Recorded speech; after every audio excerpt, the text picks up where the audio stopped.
nose, got rose in my cup, yo. Started climbing my phone, she got me locked in on cup, yo. Cocaine in my nose, got rose in my cup, yo. Started climbing my phone, she got me locked in on cup, yo.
Cocaine in my nose, got rose in my cup, yo.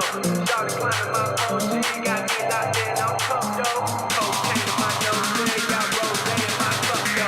Started climbing my phone, she got me locked in on cup, yo.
Well, good evening, everybody. It's a pleasure to be back. George Morgan here at your service. It's PSGL, it's Wednesday night, it's Spain tonight as well. Lots on the table, lots of battling. The title contest is still alive and kicking. And Jack, it's only taken us 10 rounds. We're on the 11th. It's all to play for. Bahrain goes on the inside and takes the lead on the final lap of the race. Now it's side by side between Borman and Warner, but Borman's got the inside. Here in this phenomenal race, Cameron Dowd looking to take P2 in his very first PSGL F1 PC race. Incredible to say the least. You see that perfect lead, 1.5 seconds. DRS is the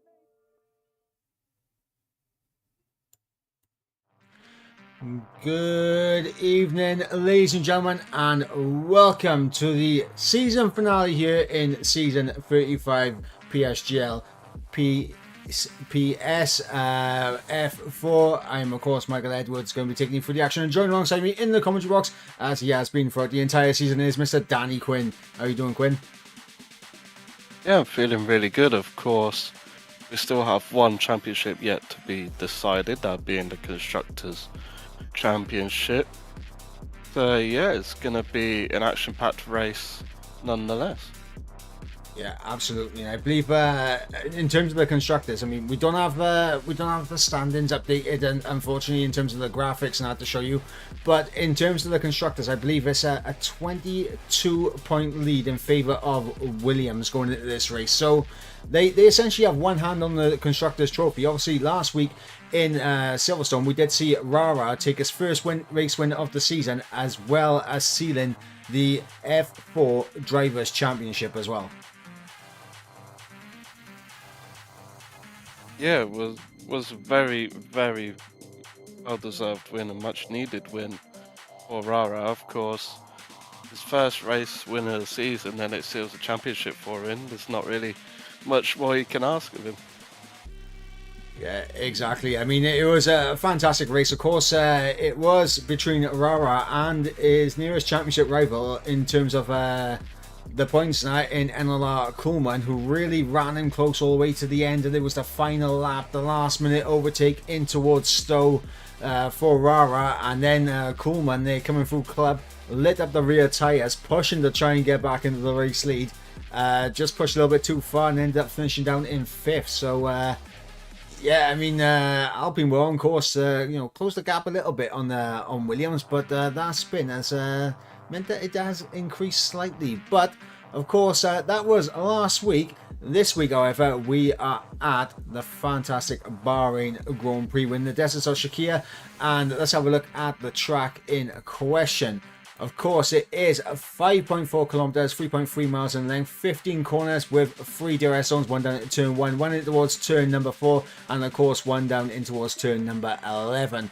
The elevation changes on the circuit definitely going to provide a lot of key overtaking opportunities, and of course key traction zones. Of course, I mean, turn 10, like that, that's the main corner in my mind. Every single time I think of Bahrain, I think turn 10, because it's so easy to lock up there in qualifying and in the race, and it's so easy just to not get a good run out of that corner, Quinn.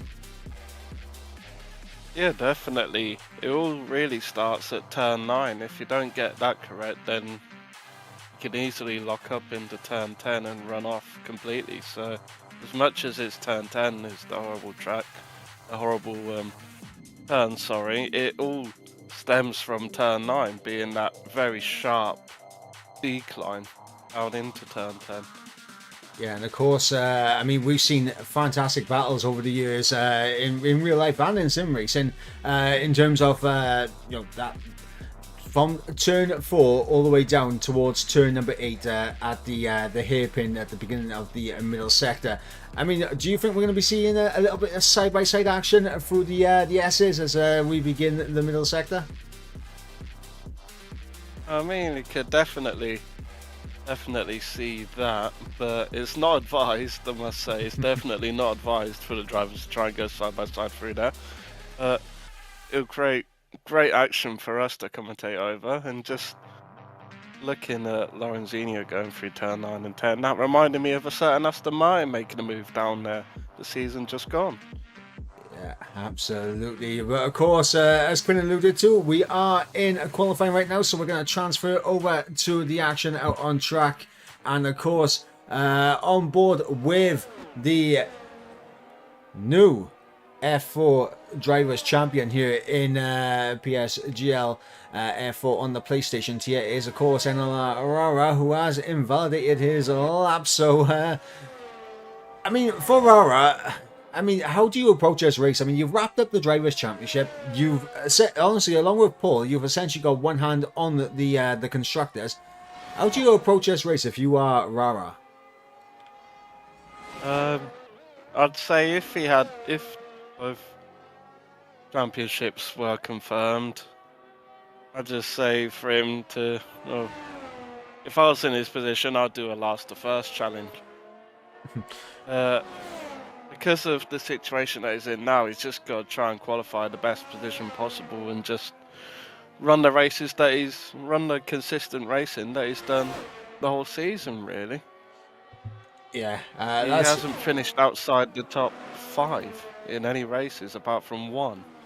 So if he just runs a consistent race, stays out of incidents on track, there's no doubt in my mind that he'll win. Well, himself and Paul will win the Constructors. Yeah, so just give you a quick little update. I'm trying to do a little bit of math off the top of my head, but here obviously with the standings not quite updated. Of course, the gap was 14 points last weekend in Silverstone between the Alpines and the Williams. Of course, the Williams did gain a few points, of course, with Rara taking a victory, and of course Paul obviously outscoring Kuhlmann as well. Remember, Fraser and Kuhlmann finished P2 and P5 with Paul and Rara both being on the podium. So, I mean, it is essentially, it's almost like it's a foregone conclusion for Williams, I think, at this stage. But, I mean, never say never in F1. That's all I'm going to say. Yeah, especially at the moment with both Alpines being first and second. Granted, there's only been a few minutes of this qualifying session. It's still looking quite good for the two Alpines. Yeah, absolutely. And of course, the point difference from last week. Of course, the Williams managed to pick up 26 points, and of course, the Alpines picking up a decent chunk of points with 18. So of course that was an 8 points gain for the Williams team, which of course means the gap is 22 points in the constructors. Haas completely out of this now. Of course there was no Giovanni last week, and of course Nico did unfortunately crash out and retire from the race. I believe he had a few moments and then decided to come into the pits and retire, if I remember correctly. But yeah, Haas now out of this equation in terms of the constructors. It is now Alpine versus Williams. It's going to be an interesting bout between Williams and the Alpines. Of course, Rara and Paul have had their instances on track and off track, but both of them scoring consistent points really. And the Alpines, well, they've sort of had the second half of the season's definitely much better for the Alpines, and the resurgence has put them in a championship fight in the last race. Yeah, I think one of the main things that it's just kind of gone against what's called the Alpines when it comes to that battle versus the Williams, because of course Rara has been here and has scored points in every single race. Paul has unfortunately he's had to miss a couple of races in the middle part of the season. Of course, round number 4, round number 5, round number 6, of course, at Vegas, Austria, and I believe it was Monza as well, if I remember correctly. Obviously, it was the Italian Grand Prix a fair few weeks ago, so apologies if I get it wrong. But yeah, I mean, Paul missed a couple of races, but when you look at the Alpines as well, I mean, Kuhlmann has been here every single week, but Fraser, obviously, I mean, missed 2 key races, one at Singapore and one at Spain. So, you know, 2 key races that Fraser missed, and of course, a couple of finishes outside the top 10 as well. Obviously, P13 at Suzuka, round number 1 of the season, and of course P11 in Austria. So it's been a tough old season for Fraser, and obviously Paul in the second seats for the Williams and Alpine teams.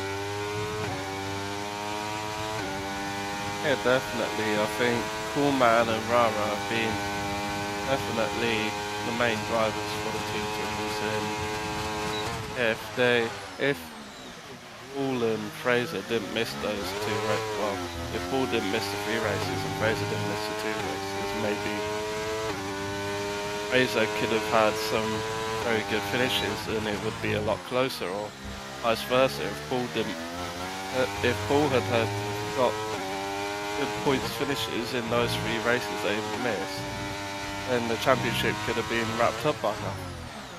Yeah, as it currently stands, we are on board with Lorenzino, getting a little bit squirrely as we go through the turn 8 hairpin. Now heading through turn 9 in towards turn number 10. And as mentioned, a very crucial corner in terms of trying to not lock up, but also to get the car rotated and good traction on the exit, because the DRS down in towards turn number 11 can be an interesting overtaking opportunity. We've seen many times in the past side-by-side action up the hill through 11, 12, and then breaking down in towards turn number 13 now is Lorenzino, purple middle sector for the Aston Martin, so looking like could be an improvement for him here as we come down in towards the final corner now. Good traction on the exit, and it's going to be DRS wide open now to the line, and it is an improvement. Gets him ahead of Ticho. Up into P4 goes Lorenzino. Yeah, and just looking at Nico, he puts in a 28.8. It's not... Well, how do you feel with Nico? Because, of course, he started off as a reserve and he got the win, I believe, in his first race as a reserve. And then, as soon as he got into the full-time seat, he sort of tailed off a little bit. Yeah, it's been a bit of a topsy-turvy season for Nico. It's either gone very well or it's gone horribly wrong for him. CPI Fraser there with a 27.9 gets himself up on to provisional pole position. Of course, Coolman there right alongside. So the Alpines doing absolutely everything they need to do to kind of keep the Constructors' Championship alive. Of course, the gap in the championship is, of course, 22 points.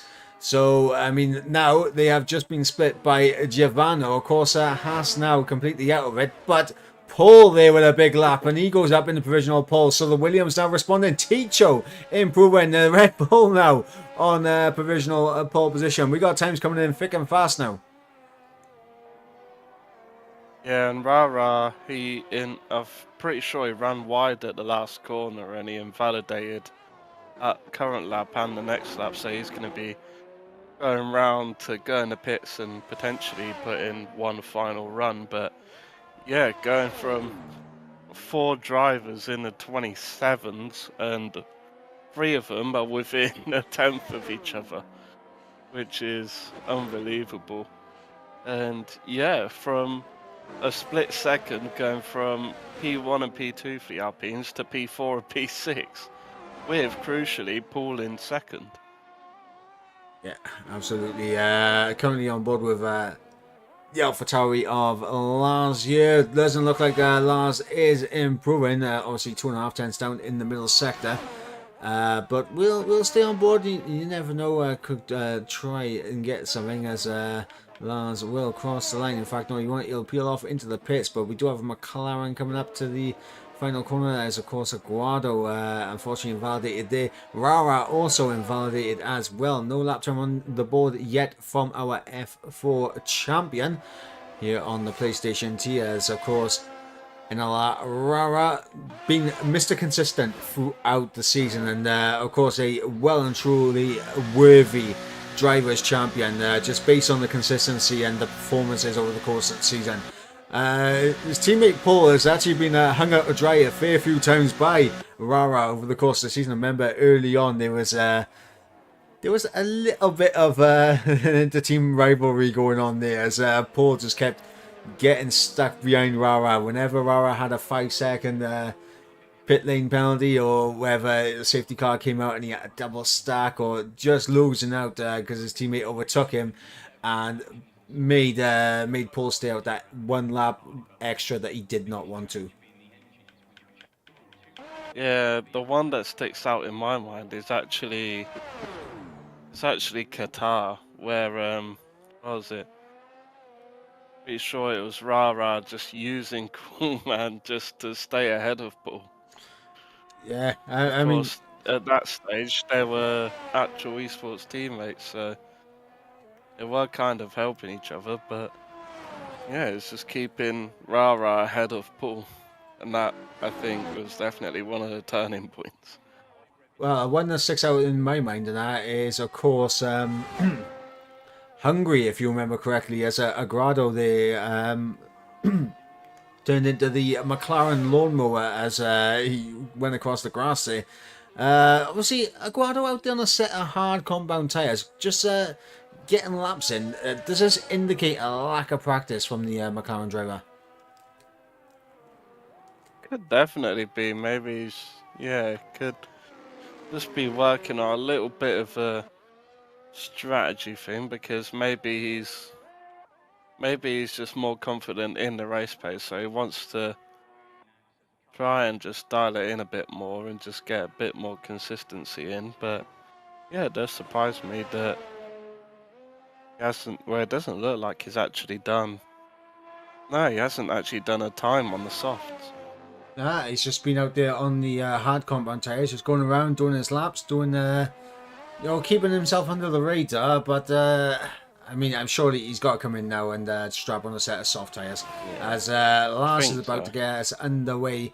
Again, I believe we've got 2.5 minutes to go in the session. Do you want to take us on board with a lap with Lars now as he comes through to begin his lap? Yeah, can do. So just going through.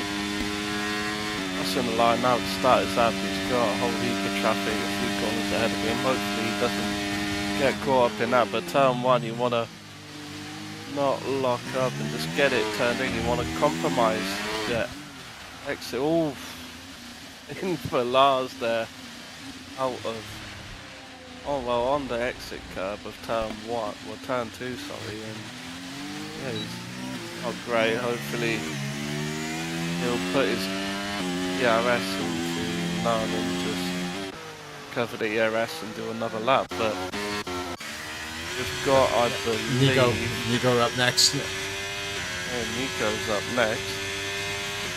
So I'll take you through this. Going across the line, start his lap down into turn one. You want to be braking between the 50 and 100 meter board. You want to compromise there, turn it a little bit tighter out of turn one so you can open up the corner for turn two and three. And going into turn four, you want to straddle the curb a little bit so you can open up the corner. Doesn't quite do that. And going through the S's now, you want to keep it tight to the inside there to open up this corner, and he does. Drift out wide to the curb to open up turn 8. It's a nice clean run now through 9 and 10, downhill into turn 10. Bit of a lock up there, but still gets it through. Now into the third DRS zone on this track. Through turn, I believe that is 11 and 12 and then 13. Previous games you did not want to touch that inside curb, but it does. Through 14. You want to sweep through on the exit curb. Very nice there. Didn't quite see what the deltas were. So I'm not sure how much he's up or down on his time. Go through the last technically two corners now. Coming up to the line for Nico is an improvement, but only up into P10. Yeah, 6/10 improvement there for Nico. Only gets him into P10 for the time being. But we're going to see times coming in thick and fast. The checker flag is out here in qualifying. We have a Ferrari of Mustache coming to the line now. Coming through the final couple of corners. Just gets wide on the exit curb. And that is Mustache's session over and done with. As he, obviously showing signs of frustration as we cross the line. And it is Rara that goes up into P2 onto the front row. We got Paul coming through the final corner now. I believe that was Thomas crossing the line there. Getting P10, knocking Nico outside the top 10 now. Paul just wasn't able to find the time needed at the end. We got Fraser up on his time, and Giovanno now on provisional pole. Knocks Rara off of the front row.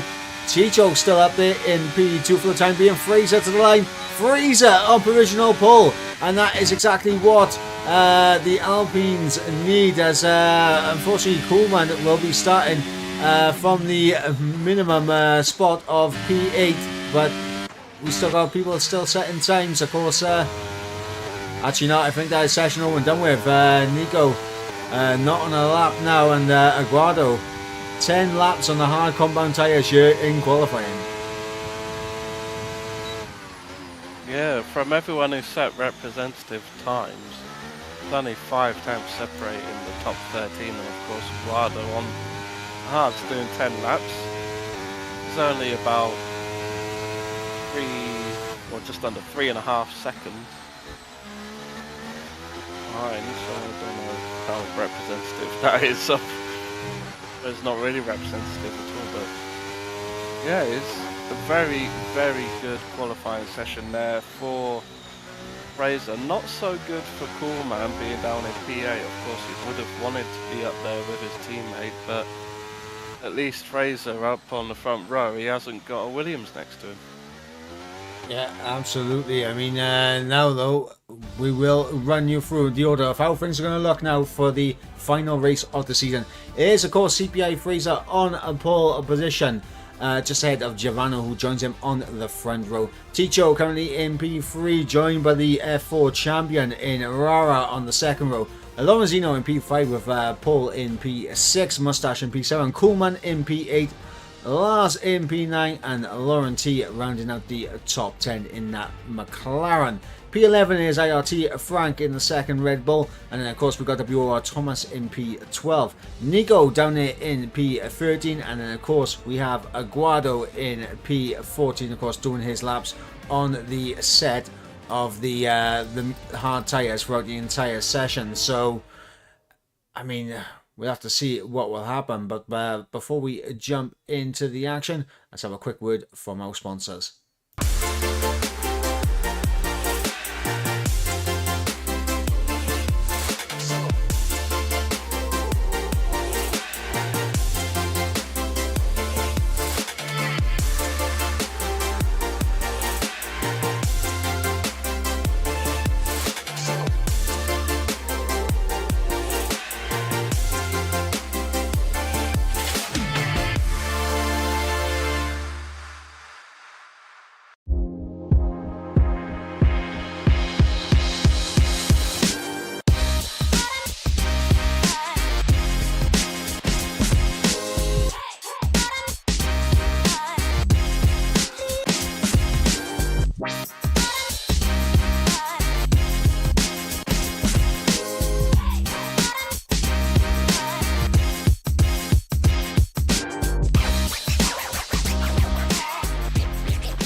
Well, there it is, the end of qualifying, and I'm not gonna lie, Quinn, it got very, very close at the end there, but it was Fraser who was able to get the pole position, able to get the lap on the board when it mattered most to get himself the best position for the way to end the season.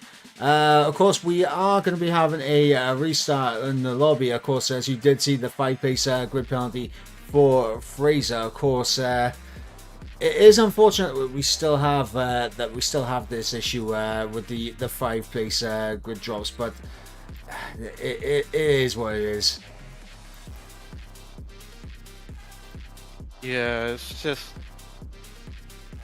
just doesn't seem like it's going to be something that's going to be fixed anytime soon, but yeah, it's going to be interesting once we get underway. Of course, having Giovanni take pole position and Fraser, and Giovanni in P2.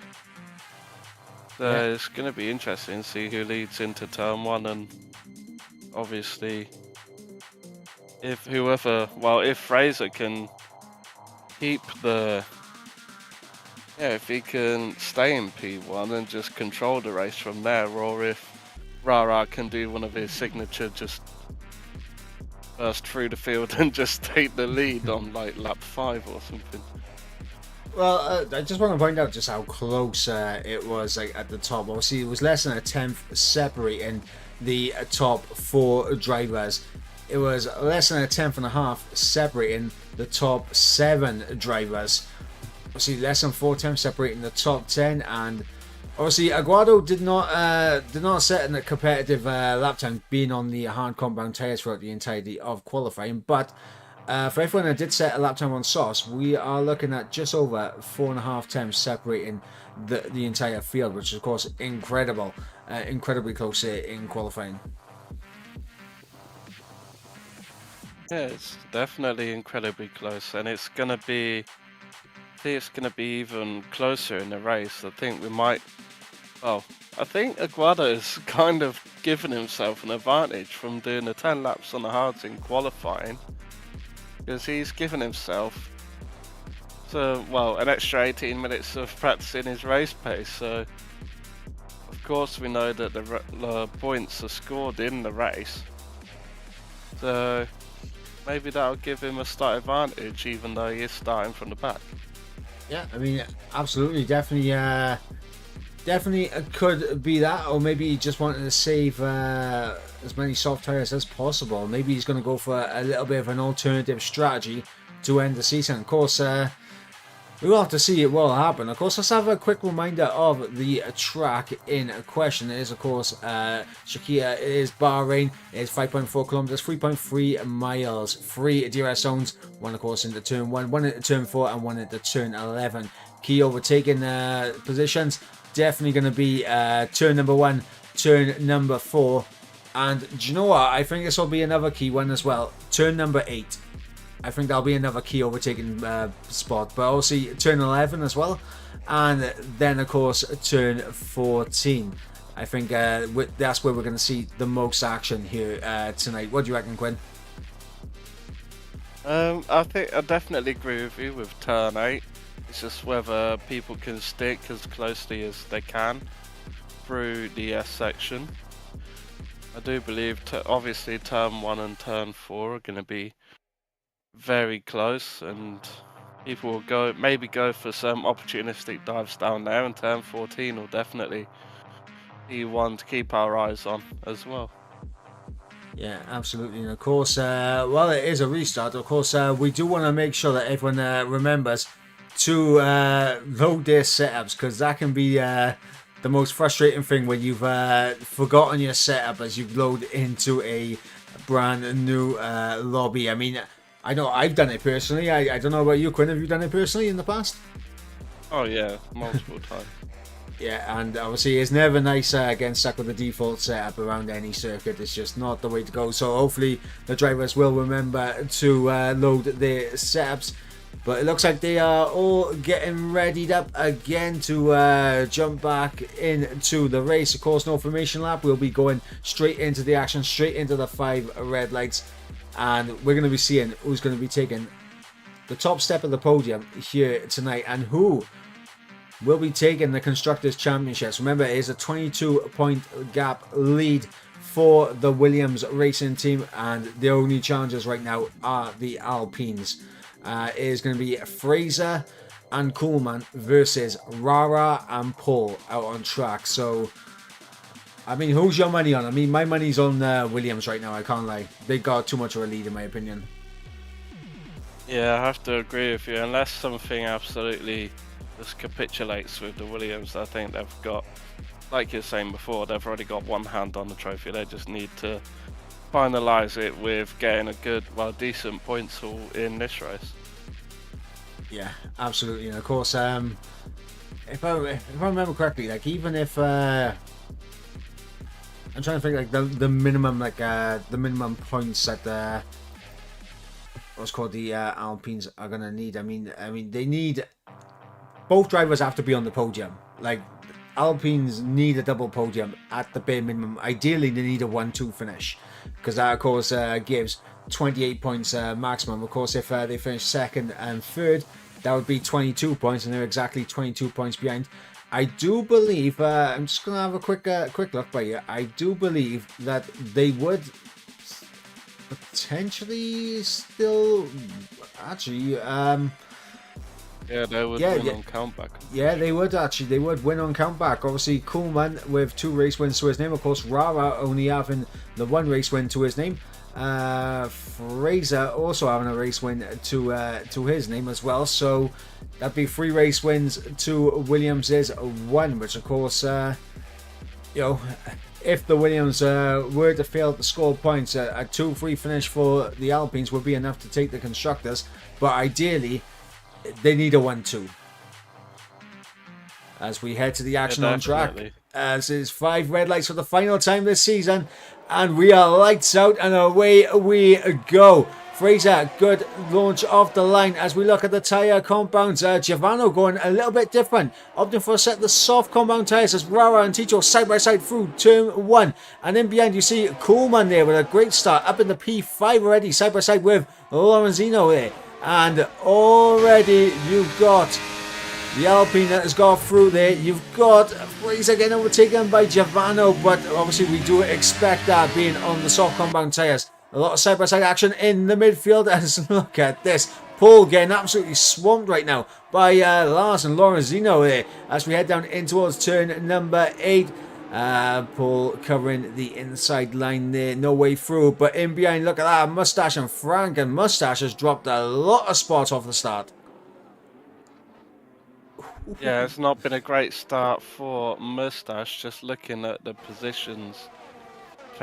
The position changes from the start. I believe Pullman and Lars have both gained 3 positions, and Lorenzino and Mustache have both lost 3 positions. Yeah, it's been very good starts for Coolman and Lars, but not so great for Lorenzino and Mustache. Yeah, and there we see it on screen right now. Up 3 spots here for Coolman and Lars.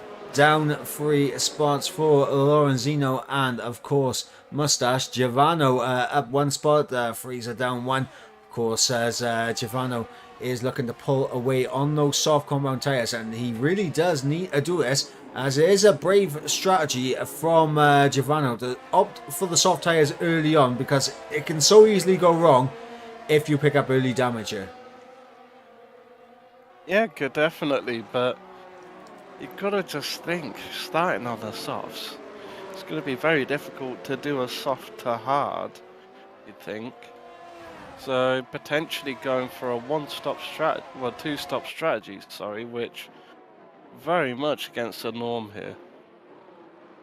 We'd have to wait and see. I think it is possible to do a soft hard. I mean, the soft tires do generally tend to fall off quite soon around Bahrain, but I mean, you can squeeze enough laps out of them to make a soft hard work, and then obviously the amount of time that you're going to gain on the undercut versus everyone else is going to be added into the effect as well. I mean, you see the gap right now, 1.8, and still gaining there for Giovanni. Obviously Fraser having a bit of pressure applied to him from the F4 champion in Rara for P2, and we are going to see what is going to happen with all these drivers.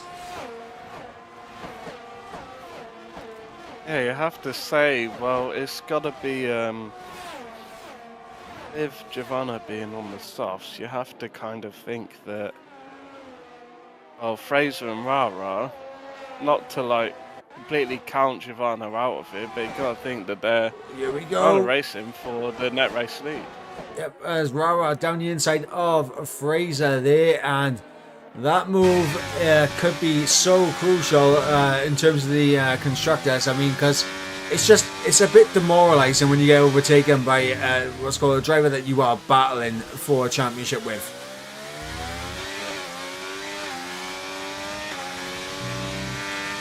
Yeah, it definitely is, but if you're Fraser, you don't want to just be rash and try and overtake straight away. You're just going to be patient and just wait for the right opportunity.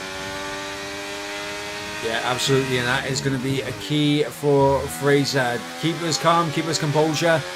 I mean, as it currently stands, I mean, Williams will obviously take the constructors as it stands, due to the fact that, of course, Rara is ahead of Fraser, and of course, Kuhlmann is only just a car ahead of Paul. So Williams will definitely still win the constructors. I mean, it's going to be a huge uphill battle for Fraser and Kuhlmann to turn this around in the constructors, but I mean, there's still a bit of pride to fight for, I guess, between them as Fraser gets back through on Rara. Up into P2 goes the Alpine, and then of course we got Kuhlmann getting through on Ticho there for P4. And looks like yellow flag in the background. I believe that's Mustache has gone for a bit of a half spin. He's underway once again as Thomas and Lauren T battling out there for P12 as we got Lorenzino and the AlphaTauri of Lars going almost side by side there into the SS, which would have been very brave from Lars, but does elect to stick in behind the Aston Martin. Yes. Looked like it was going to be a very brave move there for Lars to try and get done, but still sticking. It's got a massive train behind Woolman, who's actually catching up to the back of Rara. Was at 1.5 seconds the gap. Fraser's gone. Fraser's around. Fraser. Fraser's around there. Reset to track as well. Yeah, Fraser gone spinning there through turn 11. I'm not sure if there was contact between with Fraser and Rara there. Obviously, we was on the broadcast camera, so we didn't get to see if there was contact. We just saw the gap go down to about a 10th, and then of course we saw Fraser around. So we don't know whether there was contact. We don't know if it was a bit of decent contact as well, to be fair. But heartbreak for Fraser early on. Pole position now down all the way down in P11. Yeah, it's not great for Fraser, but he's already making up moves. He's battling with Eduardo actually. Didn't quite get the move done, so still battling the position and looking at ERS usage for everyone. So Eduardo's actually already running below that 10% threshold. Well, seems that Lars is in a good position ERS-wise, Paul as well. Sorry, I just saw a glimpse of the battle in the background between Thomas and Mustache side by side in the S's. Fantastic stuff, and of course it is Mustache that does come out on top. Look at the pace from the Alpine of Kuhlmann. He has managed to get himself within a DRS range of Rara. Of course, he has depleted his entire battery to do so, but he has managed to get himself back in DRS range of the F4 champion. And of course, he's managed to drop away from Ticho as well. Ticho over a second back. Yeah, it's been great pace, but he's just depleted his whole battery, whereas Rara still, well, he's only just under 20%. So for Rara, it's not looking too great either, but yeah, Kuhlmann is going to be an uphill battle even more than now, as he's just hit 0. Do you know on his ERS, but he does have the DRS to drag himself closer. I'll tell you who this is good for. This is good for the man that's just made the overtake up into P4. Paul in second Williams. Look at the ERS he has available to him. 50% on the battery. And he has just managed to get through on Ticho. So now he can maybe use a little bit to try and close up by here. Because obviously Kuhlmann less than 10%. You'll see the flashing red light there on the back of the Alpine. And of course Rara, see, as you mentioned, 20% for himself, and we can see now these soft tyres are beginning to fall away because the gap has come down. 1.4 is the gap now between Giovanni and Rara. You have to kind of think where both Rara and Kuhlmann both had a block up there. Yeah, just what I was going to say, for Giovanni really to make soft hard strategy work, gotta think they will at least go to lap 9 on these softs, then potentially take the hards another 20 lap bar in any safety cars. That's got to be what he's thinking, unless he is going to go for a 2-stop. Look at Paul, he's dragged himself inside of DRS range of Kuhlmann, and he's brought Ticho and Lorenzino along with him. Yeah, and Ticho there just dropping outside that 1 second, but did manage to get DRS as Lorenzino now gets through up into P5 goes the Aston Martin. Of course, Lorenzino has been a very good driver, of course, this season as well, picking up a couple of podiums over the course of the season. Definitely one for the future, I think.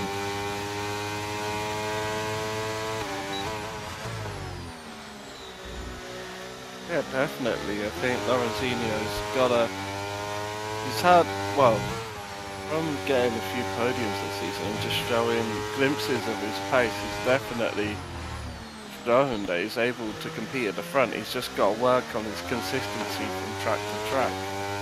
Got to work on, showing his ultimate pace across multiple tracks and the different, styles of tracks. Of course, you're going to have more straight line speed orientated tracks and more downforce orientated tracks. He's got to be able to keep his pace consistent across those different types of tracks. Yeah, absolutely. And of course, Lorenzino wasn't here last week, which is unfortunate for the Aston Martin driver. But I mean, there's probably no better way to end the season off than get a fantastic result, because that will just give you a load of confidence going into next season. And considering the fact that so far this season, I mean, Lorenzino has picked up 2 podiums, one in Qatar and of course one in Austria. 2 4th place finishes in Italy and Singapore. Picked up a 5th place finish in Vegas. And of course, unfortunately, it was 2 DNFs, one in Hungary and one in Miami, of course, 2 weeks ago. I mean, it's been good pace on the Aston Martin, but as you mentioned, like, it's just a couple of races where it's just not gone his way. Yeah, definitely. He's just got to work on, like I was saying before, just his consistency across different tracks. Just looking back up to Giovanna, who's already been overtaken by Rara, so his softs are really taking some punishment now as Rara actually runs deep going through turn 10. It would have opened the door a bit for Giovanna to try and catch up. He has caught up a little bit, but he's still about half a second behind. Yeah, I think Rara more than happy to take the warning there for track limits instead of locking up the tyres there, because that can definitely cause a few issues for the tyre wear later on in the race, depending on how much you lock up there. But right now, I think Rara is sitting pretty comfortably right now. I mean, has that buffer in between himself and Koolman, obviously in Giovanna.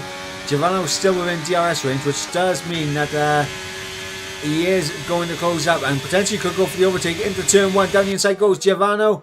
And will he have the traction to pull this off? I mean, the grip is running out on those soft tyres as last gets through on Nico there for P6.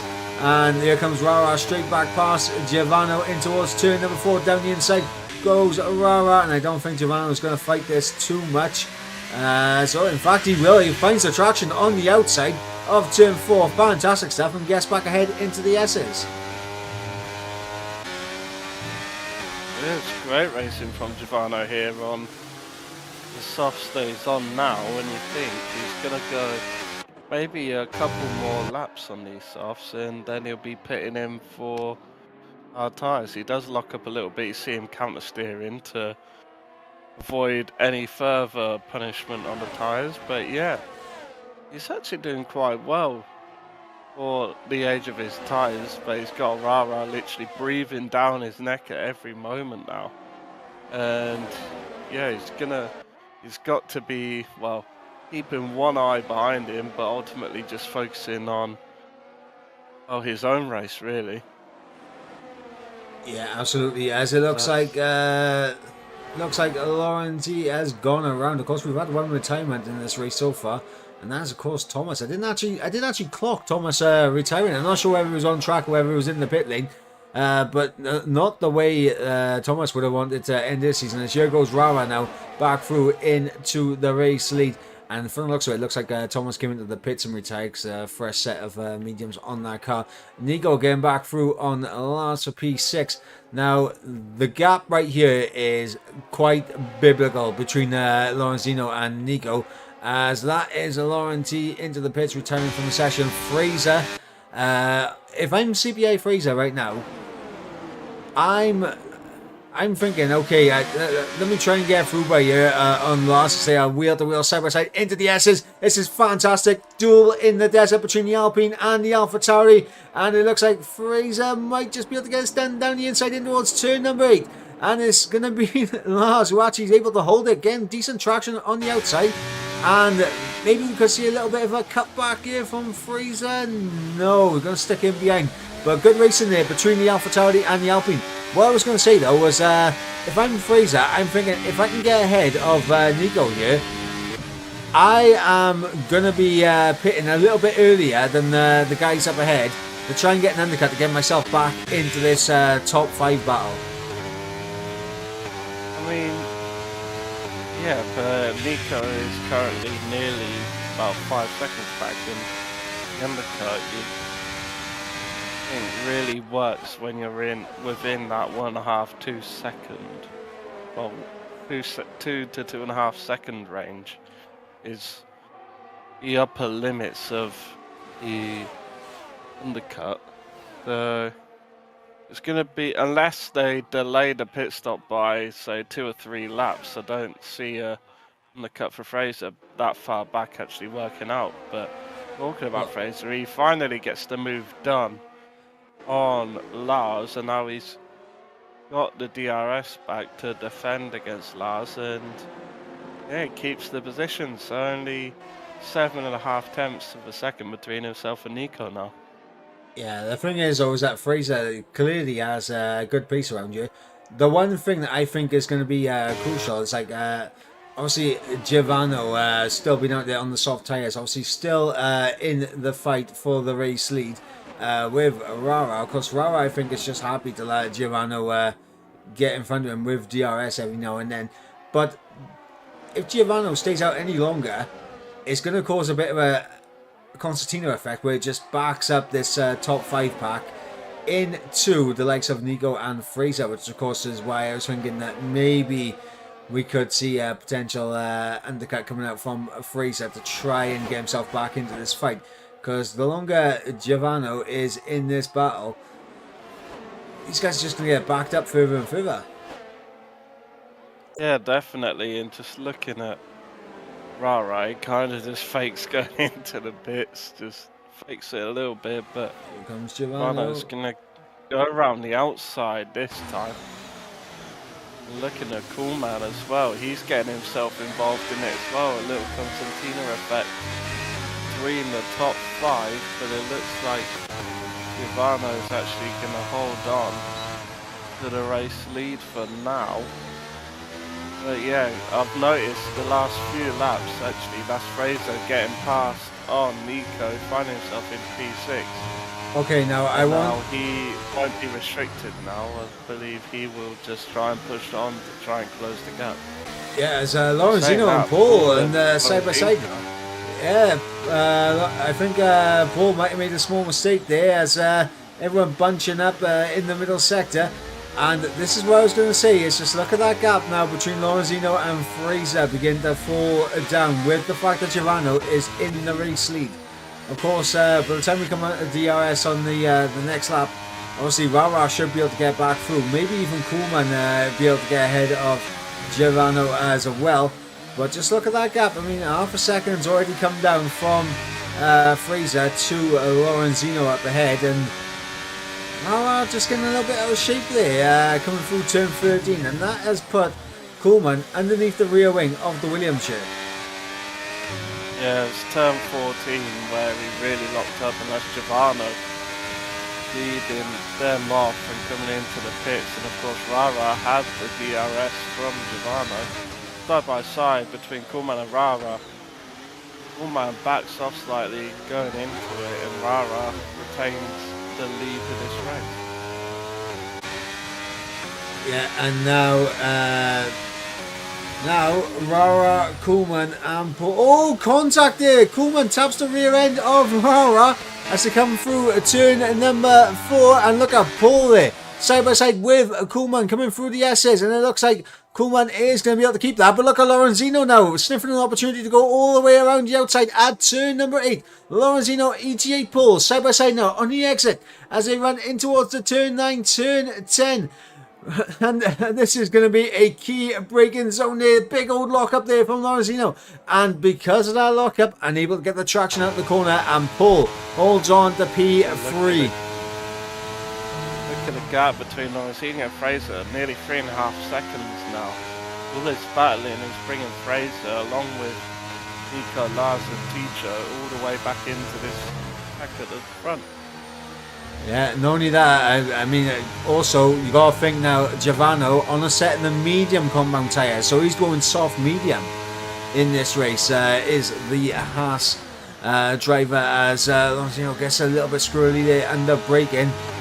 And these guys, that was a late call there from Koolman to follow Rara into the pits, and so there will be no undercut there for Fraser to try and get himself back into this, but Rara and Koolman opting to come in here, lap 14, put on a set of the medium compound tyres, and it looks like it's going to be close on the exit. I think Rara has just managed to maintain the lead in their battle, but look at Giovanni. Giovanni's already gone through up into the net race lead, and of course Rara comes out just in front of Koolman here. And Mustache obviously also coming into the pit lane. He's going to come out a little bit further back as these guys in the midfield now battling for P3 with Fraser, Nico, Ticho and Lars all starting to bunch up a little bit, and this is where strategy is going to come into play for these guys. Whether or not they come in now to cover off the medium runners, or whether they try to extend the hard tyres to maybe a virtual safety car or a safety car comes out, minimising the pit lane loss here. Yeah, I mean, what all started this was the fact that Giovanni pitted in for the medium tyres, and that caused Rara and Koolman to pit in the next lap to try and cover it off. So you got to think now. Paul and Lorenzino's in. Come in, and Lorenzino dives in, but Paul elects to stay out, and Fraser decides to dive in as well. Yeah, Fraser followed in by Nico, Ticho, Frank. So Frank is going to double stack behind Ticho here, which is going to lose him a bit of time. But what I was just about to bring up as well, obviously we mentioned about the undercut and everything. Giovanni pitted one lap earlier than, of course, Rara and obviously Rara and Koolman, as Koolman has overtaken Rara up into a net P2 now for the Alpine.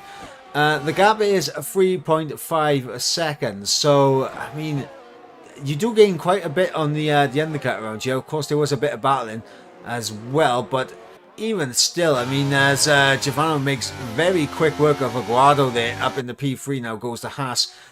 But what I was going to say is, like, if Fraser did come in the same lap as Giovanni, he might have been a lot closer to Koolman and Rara than what he currently is. Because look at that, Lorenzino's lost 3 seconds to these two as well, and they were in the DRS trim with each other. Yeah, that is true. So it might even be back.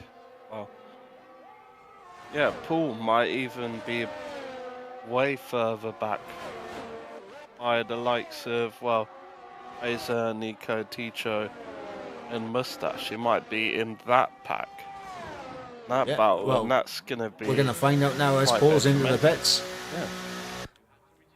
And Lars... I'll stick on board with stays Fraser. out. I'll stick on board with Fraser for this and just see if he comes out in his back. I'm on board with Rara, as Rara's going to overtake Koolman up into P4. It will be for the time being, but it is a net P2. Rara getting through on Koolman, the F4 champion, seeing off his championship rival, who of course pushed him so hard at the end of Silverstone. But it just wasn't meant to be for Koolman. Aguado getting out of the way of these two. Understands he's not in their race. So Aguado just going to go around and do his own race right now. I don't think Aguado has had enough time and practice on this track. Definitely does not look comfortable here whatsoever. Yeah, I think he was just using the qualifying session just for a bit more race pace practice, and yeah, it's been running 15 laps on these hards, but doesn't seem like it's been a great race for him so far. But just looking back at his pack that's leaded by Fraser, it's only 2 seconds off the back of Paul, and that is closing quite quickly. Yeah, I mean, this is what I was thinking, like with Fraser, 'cause of course Fraser, we saw in qualifying, has pace around you. We saw early on, like, he does have pace around you. Of course, we're not sure whether it was contact between himself and Rara, or whether there was, desync, or whether Fraser just lost it on the curb in turn 11, but Fraser went around, and we can see Fraser does have the pace to kind of get his way back for the field. So if there is going to be any form of safety car that does come out in this race, Fraser could be very dangerous, and the constructors could still be on for Alpine. I mean, as it currently stands, though, I mean, Giovanni has done an incredible job out in the front right now. 1.9 is the gap there. You got Rara and Kuhlman obviously battling for P2. I mean, as it currently stands, Williams will seal the constructors. But the door is potentially open there for Alpine, just a little bit, but it's going to be a long uphill battle and definitely need some things to go their way. Yeah, it's going to be very, very, well, very interesting to see how this race unfolds, with Kuhlman being 2 seconds behind Giovanni, and well, Kuhlman is still being hustled along by Rara, and those two are constantly switching positions. So it's only 1 lap difference between the tyres of Kuhlman and, well, Kuhlman and Rara and Giovanni. Unless Giovanni is going to be really looking after his tyres, obviously Kuhlman and Rara are going to have a slight advantage come the end of the race. Yeah, absolutely. As it looks like Rara getting back through on Kuhlman there for P2 in this race. Looks like Aguado being on those hard tyres. Obviously, Lorenzino must have caught up to him at the worst possible moment around the circuit, because look at that now. Paul is right there with Lorenzino, and Aguado now is falling back into the clutches of Nico, Fraser and Ticho here, and of course Mustache in this fight as well, as the train for essentially what is P6 in this race. Of course, Aguado out of sync with the rest of the field. It's gonna get spicy, because if you get held up by Aguado on those hard tires, you're not gonna be in DRS anymore. And look at Nico sending one down the inside of Aguado. Understands he has to make this move ASAP, and Fraser unable to get through there, but look at this, he's going to use the ERS and DRS, and Aguado's actually just going to pull off to the side and let these guys through, which is good sportsmanship there from Aguado. But Nico definitely lost some time to Lorenzino and Paul, with Paul now ahead of Lorenzino as well. So that's a change that has happened there for P4, but Nico has lost about a second there to the Lorenzino Paul fight.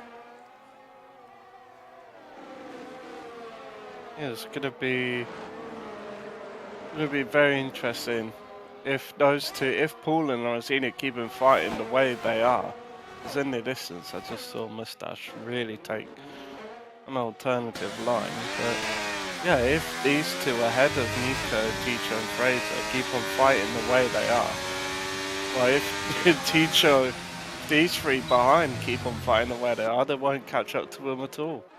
You've got to kind of work together to catch up these two ahead. Ooh, I mean, it's working together and it's bumping wheels, which of course what we just saw there with Ticho and Nico as they come into the SS. Ticho does lead this train now up in P6, as Fraser potentially eyeing up a move into turn 8, but decides to think against it, look for the better exit out of turn 8 at the hairpin, and now single file in towards turn 9 and 10. As it looks like, I mean, there's different lines being taken there between Nico and Ticho. Ticho opting for a bit of a wider line on entry through turn 9 into turn 10, so he can try and get the car straightened up a little bit quicker.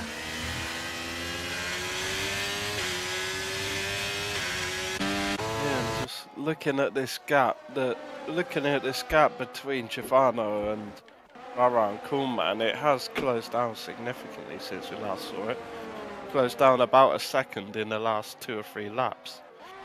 Of course, Giovanni's running below 10% on his ERS, but Rara and Corman are still in kind of decent positions with their ERS, so they can use it sparingly whenever they want. And that is Mustache, who's gone round at the final corner. Heartbreak for the Ferrari. Was in that battle inside the top 10. Now into the pits, retires from the session. In fact, that's a safety Intentionally car. crashed. Oh. He's gone into the pits and intentionally crashed into the wall. Well, that has triggered a full course safety car here. Lap 20. That may get looked at by the stewards after the race. Of course, I wasn't on board with Mustache, so I wasn't able to see it.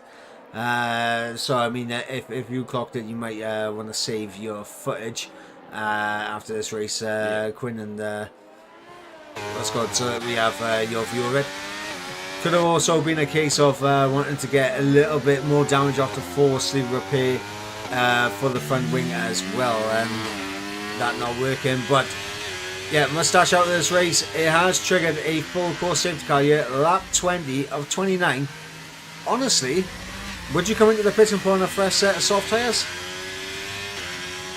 I think you could definitely do that. The safety car will at least stay out for, let's say, 2 laps. And judging by Giovanno's first stint on the soft tyres, could definitely... judging off Giovanno's first stint on the soft tyres, you could definitely go at least, 6 or 7 laps before completely dropping off. So it'll definitely be a factor, and I think Yep, Giovanno's in. they see Giovanno coming in, and then everyone else is just going to follow suit. I tell you what, this could be interesting. Paul will get held up slightly, so he will lose the spot to Lorenzino. So again, Lorenzino overtakes into the pit lane.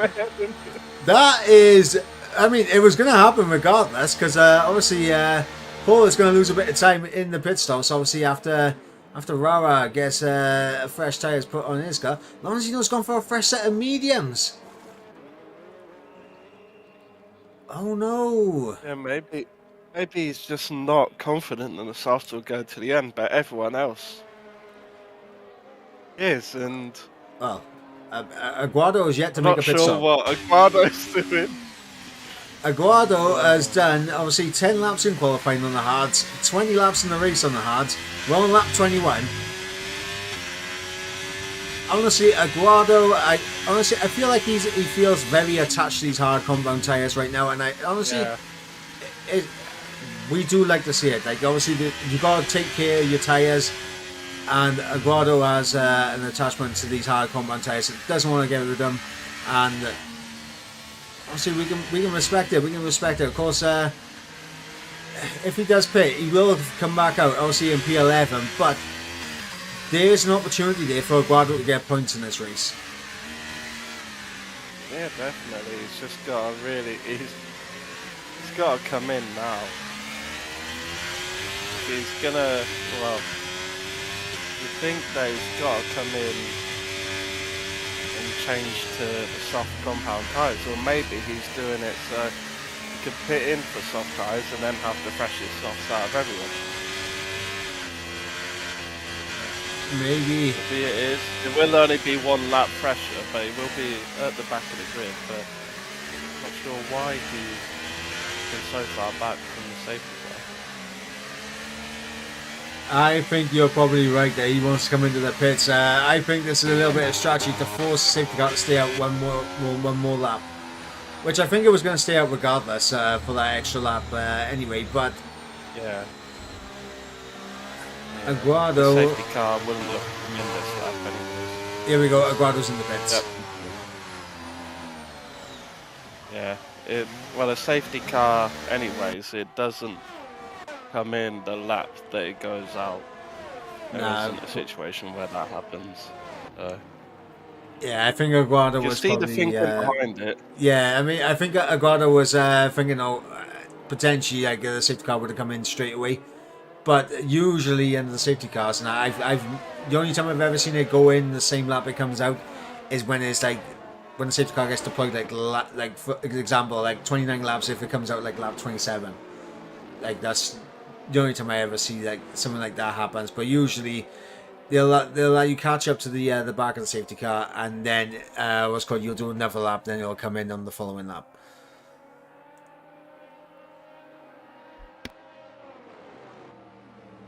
Now he's got to close up to the safety car pack, which luckily for him isn't too far up the road, and he's going to be on the freshest soft tyres out of everyone on the grid.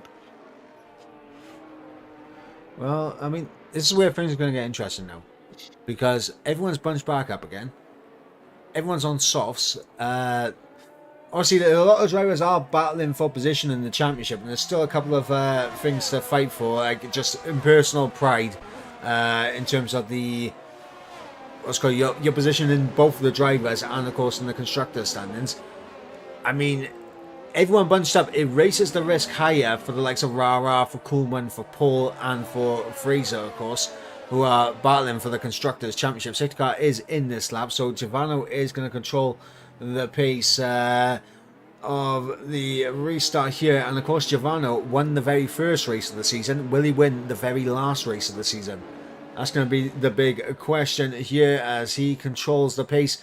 The virtual Burt Melder is done for the session, hopefully at least, but lap 23 will be back underway. Giovanni will get us on the restart, on board with Rara, getting ready to go once again here to green flag conditions as we come through turns 14 and 15, and there we go. Giovanni has gone. A little bit of a snap there from Rara on traction, but using a bit of the ERS battery into the slipstream goes Rara. Going to look to the inside line in towards turn number 1 as Giovanni will try and hold it all the way around the outside as we go through turns 1 and 2 now, still wheel to wheel as Giovanni and Rara still side by side as you got Kuhlmann in the background. Potentially could make it 3 wide here going in towards turn number 4. In fact, he's not going to, but look at Lorenzino there down the inside of Kuhlmann.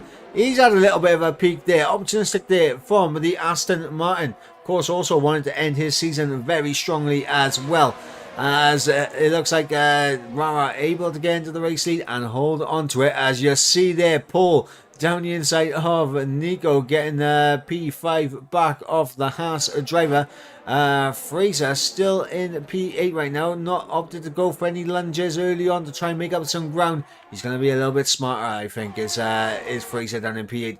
But now we got Kuhlmann over the back of Giovanni, and see, Giovanni knows these tyres. He was on these tyres early on in the race, but of course the fuel is a lot lighter now compared to what it was at the beginning of this race, and of course everyone is on the same common of tyre, so Giovanni does not have the tyre advantage anymore.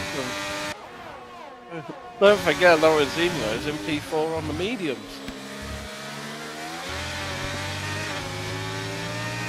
Yeah, Absolutely. He's having a fantastic restart, is Lorenzino, although he does have Paul pulling out to the inside for the next corner. He does get the move done, and Lorenzino is potentially going to try and go and stick it round and keep the contact! Oh! Contact. And Paul, I see that was going to happen, but this opens the door for Nico and Ticho to go for a move 3 wide. just come on board with that at And the that's end. Fraser coming through as well. And look, this is what I mentioned with the safety car. Obviously, it can be a little bit of chaos, and it could open the doors for the Alpines. As you see, a little bit of barging going on between Ticho and Nico again. As Paul is all the way down in P9, just overtaking Lars there for P8. Paul is in a battle now for the tail end of the points, and Fraser slowly making his way through up into P6 now. Kuhlmann and Rara and Giovanni, though, it's elbows out between these 3 now for the race win. Yeah, definitely, and don't discount everyone behind because they could easily be dragged into this battle. But yeah, Rara's really starting to push on. He's really piling on the pressure on Giovanni now. And yeah, it's just, Kuhlmann's dropped back just a little bit.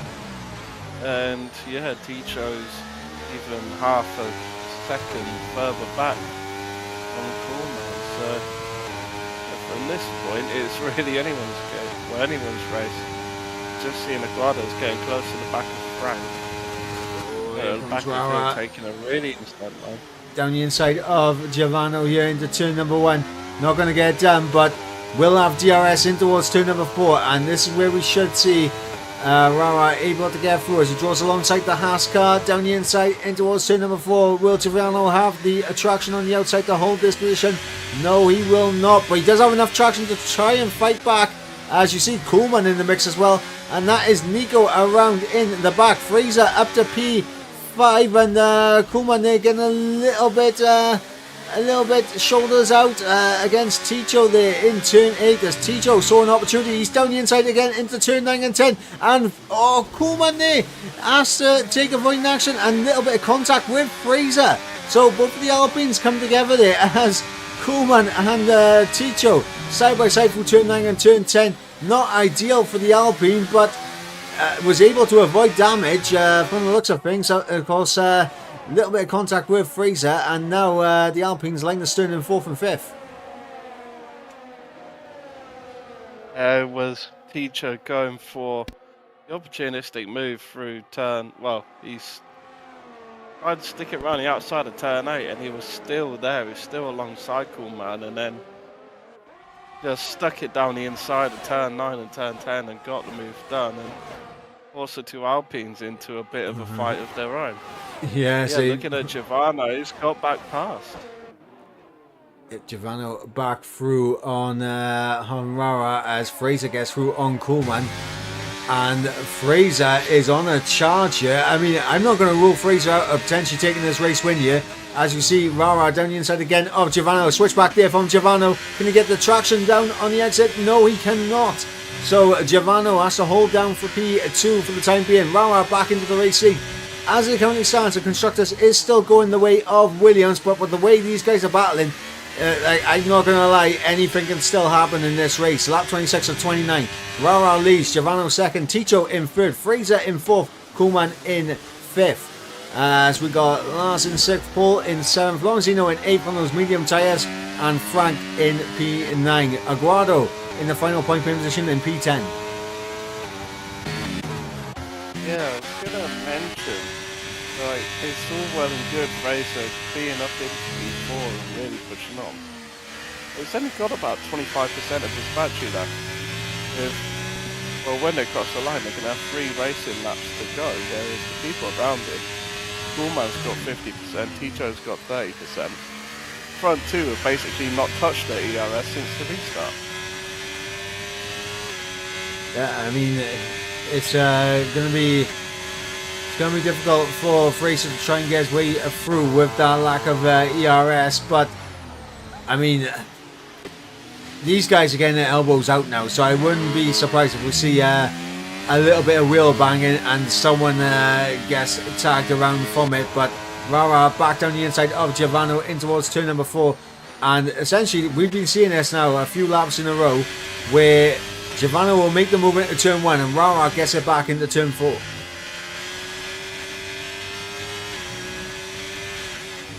Yeah, we've seen it a few times, just trading positions. They're not wanting to be leading going into the last lap, and especially into, well, the second DRS zone. So, yeah, going into the last lap, you really want to be in second place, is what I'm thinking between these two. But you don't want to compromise yourself to the likes of Ticho, Fraser and Kuhlmann in behind. Absolutely not. As it currently stands, we have Rara looking for back-to-back race wins, and this will be the first time it has happened this season that we could get a back-to-back race winner. It hasn't happened this season, of course. We did have a curse that was going on here in F4 throughout this season, where the race winner would have a poor race following race, and that curse was broken by Kuhlmann. Of course, winning in Spain and then getting a P3 finish. And look at that, as Ticho looking to get through on Rara, as Rara's down the inside of Giovanni once again. And Giovanni does keep a P1. These guys are now starting to get... Oh, it's getting tasty, as Rara's actually going to stick in behind Giovanni here. Obviously going to opt for going for the move on the final lap here. We're on the penultimate lap of the race, lap 28 of 29. Giovanni in the race lead, looking for his second race win of the season. Rara in P2 looking for his second race win of the season, and the first driver of the season to do back-to-back race wins. We got Ticho, who of course this season, his best finishing position this season has been a P2 finish in Spain. He's looking to try and get his first race win of the season. And then of course we got Fraser in P4, not out of this yet, and neither is Kuhlman. Anything can still happen here. We have, well, just a lap and a bit to go in this race. Giovanni leads away, but Rara is going to absolutely throw caution to the wind on this final lap, but does not want to do that again, whereas we saw a little bit of a rear end snap for Rara as he slid through turn 13. Now on to the final lap of the race. Giovanni will be under big pressure here from Rara and potentially even Ticho. It looks like Ticho's actually dropped back a little bit, but here goes Rara straight through on Giovanni, as you would expect with DRS and ERS as they run down into turn number 1. And I don't think Giovanni's got the traction that he needs, but he will have DRS, but it looks like Rara just had the better traction here and is going to be able to hold on to the race lead. But oh, contact! Rara just catches the rear of his car as Giovanni's small touch onto the rear wing of Rara there as they come through in towards turn number 8 now. Rara still leads away. Giovanni in second place needs to find a way through if he wants to take his second race win of the season. But right now, it's looking like Rara might just have enough in the tank to hold on to this. Yeah, definitely Rara's just really been pushing on, and yeah, as soon as he got past going into the final lap, as soon as he got past, he just knew that he was just gonna keep to his race and just keep the pace that he's had this whole stint on the softs. He does have a little bit of a slide and he did go off the track, but it looks like that's just a warning. Lars picks up a 3-second time penalty for his worries. I think Rara's done it. Yeah, that's good. Rara has done it. He has taken victory here in the season finale. Back-to-back race wins for the F4 champion. Mr. Consistent throughout the entirety of the season. The first driver to do back-to-back race wins, Enela Rara, and with that, of course, it does seal the Constructors' Championship for the Williams Racing pairing. Of course, Paul ended up finishing in P6 in the end. Fraser and Kuhlman come through in P4 and P5, but Ticho again, second podium of the season in P3, and Giovanni, it just wasn't enough to try and get the race win in the end, but a great battle for the racing between Rara and Giovanni there throughout the entirety of this race, I think.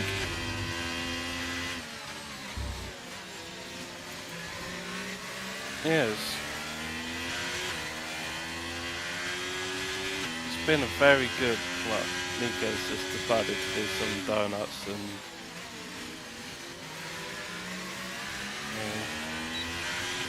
I don't know why he's doing donuts, but it is what it is. But yeah, it's been a very exciting season, and of course Rara thoroughly deserved his Drivers' Championship, and himself and Paul have thoroughly deserved the Constructors' Championship.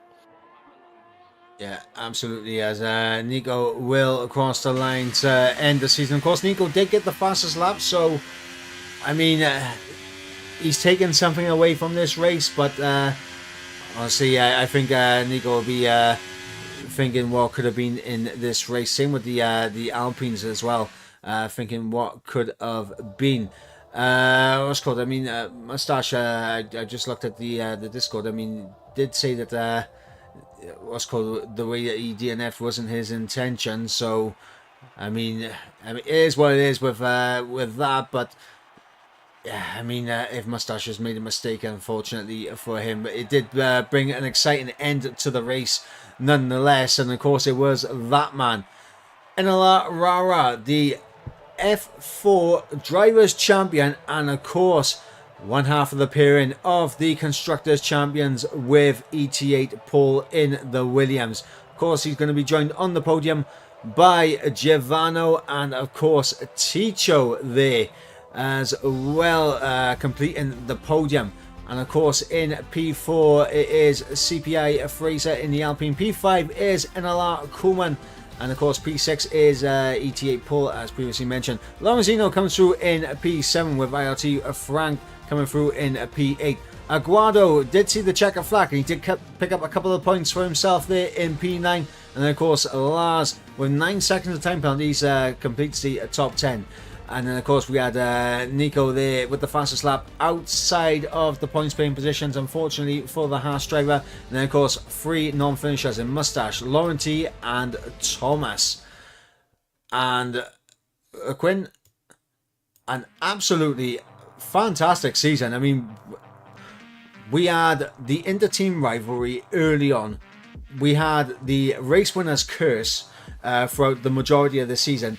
And in the end, we got to see the curse getting broken by Kuhlmann. We got a big championship battle, obviously last time out in Silverstone, where it literally came down to the final lap, and it was the move that happened in Stowe, to this race where we get our first back-to-back winner of the season. And it was just an exciting race all the way through it. Like, there were so many different drivers at points in this race that could have taken the race win, but it was the F4 champion Rara who did take victory. I mean, what are your thoughts on the final race of the season, and how the season has gone in its totality? I think especially on the final race, it just showed, well, battles that we had for, well, the front and just the win, I think pretty much summarised the season as a whole. It was just such a close battle through the whole season, and just in every race you always had 2 or 3 drivers just sticking at the front, making it just such a close battle. And yeah, I think that really, last race there really summarised the whole season.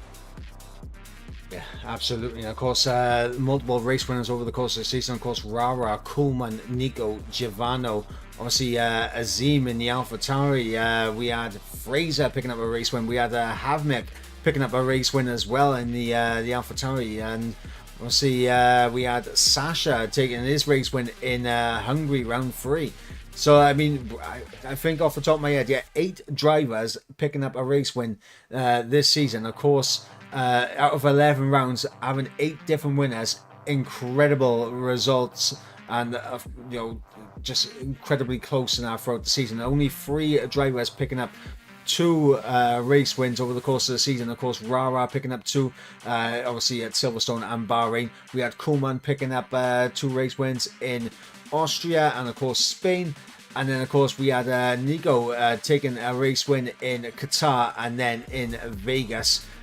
So only 3 drivers picking up multiple race wins, 8 different race winners this season. Like, it was just incredibly close throughout the entirety of the season. Oh yeah, definitely. It's just incredible to see such close racing, and of course for myself to be, well, yeah, for myself to be promoted, well, for both of us to be promoted from F6 to F4, you could definitely see the quality in the racing, and just the closeness is definitely gotten a lot closer since since F6. Yeah, it's been an incredible season, and for myself, just a big thanks to Connor and Jess for making this possible and having myself in F4 alongside Mike. Yeah, absolutely, and I completely echo that sentiment as well, and hopefully we'll be back for season 36 as well. But that is going to bring an end to tonight's action here in Bahrain in F4 on the PlayStation TS. Hopefully you guys have all had a fantastic evening watching the action out on track. Of course, there is F1 and F3 still going on right now on the channel, so make sure you guys tune in to the F1 and F3 race. But here tonight in F4, I have been Michael Edwards. He has been Danny Quinn, and we'll catch you for season 36. Until then, guys, it is goodbye.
Desperately trying to hang on. He's got the inside. Up here is through on the left hand side. Hooks the apex, gets on the power nicely, and that is job done. Jarno Opmeer now to the last couple of corners now. His finest drive, his greatest drive, and he's done it at the Circuit of the Americas. He returns to the top step of the podium. Once again, the ghost is back. Jarno Opmeer wins the US Grand Prix in a stunning Grand Prix.